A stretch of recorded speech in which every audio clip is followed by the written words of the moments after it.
அரசாங்க வேலையை எதிர்நோக்கி இருக்கும் என் அன்பு சகோதர சகோதரிகள் அனைவருக்கும் வணக்கம். இன்றைக்கு வந்து நம்ம பிஜிடிஆர்பி எக்கனாமிக்ஸோட நியூ சிலபஸ் தான் நம்ம பார்க்க போகிறோம். 2024 to 25 உள்ளது நியூ சிலபஸ் வந்து கொடுத்துருக்காங்க. நீங்கள் வந்து தமிழ் மீடியம் வந்து கேட்டிருந்தீங்க. இதை ட்ரான்ஸ்லேட் எனக்கு என்னால் முடிஞ்சளவு இதை ட்ரான்ஸ்லேட் பண்ணியிருக்கேன். ஏதாவது தவறு இருந்தால் நீங்கள் கமெண்ட் பாக்ஸில் வந்து கமெண்ட் பண்ணுங்கள், நான் திருத்திக்கிறேன். ஃபஸ்ட்டு ஒன்று பார்க்கலாம், மைக்ரோ எக்கனாமிக்ஸு. இப்போ வந்து ஒரு யூனிட் மட்டும் தான் நான் இப்போ ட்ரான்ஸ்லேட் பண்ணியிருக்கேன்.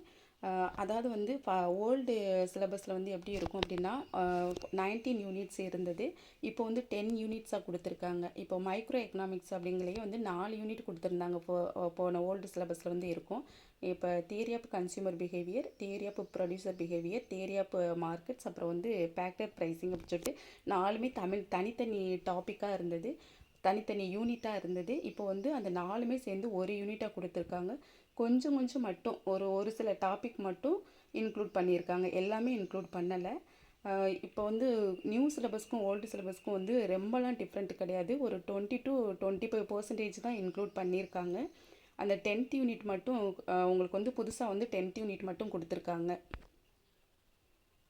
10th யூனிட் வந்து குவான்டிடேட்டிவ் மெத்தட்ஸ், அது மட்டும்தான் வந்து புதுசாக வந்து நமக்கு கொடுத்துருக்காங்க. அதுவுமே ஈஸியான டாபிக் தான் எல்லாமே. உங்களுக்கு நான் வந்து யூனிட் வைஸாக ஒவ்வொரு டாப்பிக்காக வந்து நான் எக்ஸ்பிளைன் பண்ணிடுறேன். இப்போ வந்து நம்ம ஃபஸ்ட் யூனிட் மட்டும் பார்க்கலாம் இன்றைக்கி. நுண்ணியல் பொருளாதாரம், அதாவது மைக்ரோ எக்கனாமிக்ஸ். மைக்ரோ எக்கனாமிக்ஸில் வந்து தியரி ஆஃப் கன்சியூமர் பிஹேவியர்.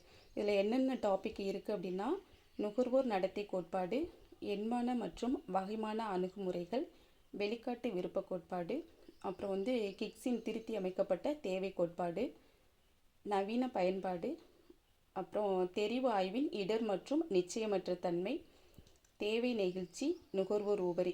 இந்த டாபிக்ஸ் தான் தியரி ஆஃப் கன்சியூமர் பிஹேவியரில் இருக்குது. இது வந்து நம்ம ஓல்டு சிலபஸில் வந்து ஃபஸ்ட்டு யூனிட்டாக இருந்துச்சு. செகண்ட் யூனிட் வந்து தியரி ஆஃப் ப்ரொடியூசர் பிஹேவியராக இருந்தது. இது எல்லாமே சேர்த்து தான் நமக்கு ஒரே யூனிட்டாக கொடுத்துருக்காங்க.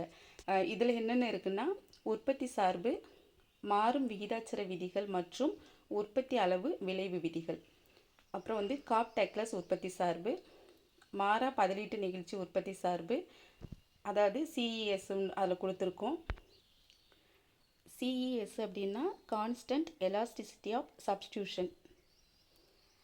தொழில்நுட்ப முன்னேற்றம், அப்புறம் வந்து செலவு பற்றிய ஆய்வு, செலவு கோட்பாடுகள்.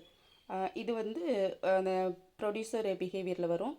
நெக்ஸ்ட் ஒன்று வந்து theory of markets. Theory of மார்க்கெட்ஸில் வந்து என்ன இருக்கும் அப்படின்னா, அங்காடி அமைப்பு, கருத்து சமநிலை, நிறைவு போட்டி, முற்றுரிமை மற்றும் விலைபேதம், முற்றுரிமை போட்டி, சில்லோர் முற்றுரிமை, இருவர் முற்றுரிமை. இதில் வந்து புதுசாக என்ன டாபிக் இன்க்ளூட் பண்ணியிருக்காங்க அப்படின்னா, கேம் தியரியும் நான் கோஆப்ரேட்டிவ் கேம்ஸ், இது ரெண்டும் மட்டும் இன்க்ளூட் பண்ணியிருக்காங்க புதுசாக. அப்புறம் வந்து ஃபேக்டர் ப்ரைஸிங்.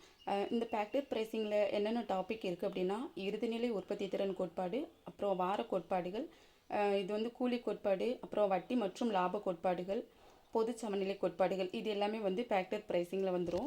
இதில் வந்து நியூவாக என்ன ஆட் பண்ணியிருக்காங்க அப்படின்னா, எஃபிஷியன்சி க்ரைட்டீரியாவில் போட்டு பேரடோ, அப்புறம் வந்து கிக்ஸ் அண்டு கால்டருடைய தியரி கொடுத்துருக்காங்க. அப்புறம் வெல்ஃபேர் எக்கனாமிக்ஸில் ஓல்டு அண்ட் நியூ கொடுத்துருக்காங்க.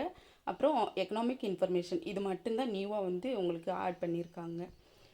இதுக்கு இந்த ஃபஸ்ட்டு யூனிட்டோடைய ஒவ்வொரு டாப்பிக்கும் இந்த நெக்ஸ்ட் வீடியோவில் உங்களுக்கு நான் வந்து சென்ட் பண்ணுறேன். தேங்க்யூ.